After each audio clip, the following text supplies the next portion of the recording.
Here's what I did to work through my block that I developed over the weekend. I worked on my story all weekend alongside taking care of my daughter who has the flu. I fit it in where I could, and that's just what you do with these things when you're working, you're taking care of kids, family, all that stuff. You just fit it in when you can, and it's not convenient, but you just have to push for it. You just have to make it happen.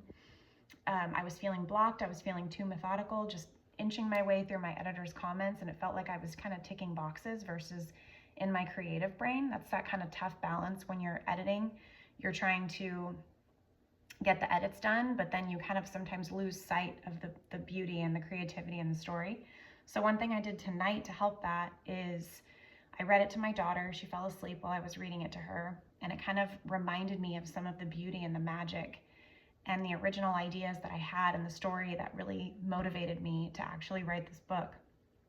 And so I made some kind of interesting changes, and I read through the rest of my editor's comments, so I feel really confident that by the end of this week I will have that draft back to them, and then I can start working on things like book margins. What do I want it to actually look like?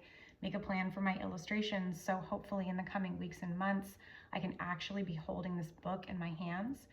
The company I'm working with is called Gatekeeper Press. There are free options out there available for self-publishing, but I really wanted to work with a team of people and learn from them and collaborate. But there are, free options out there. It just requires more work and learning. Another thing you can do is, if you're thinking about writing a book, is using an app called Scrivener or something like that, where you can organize your story into chapters. That was something I resisted at first, but it really helped me move it from just one long Word doc to an actual chaptered story.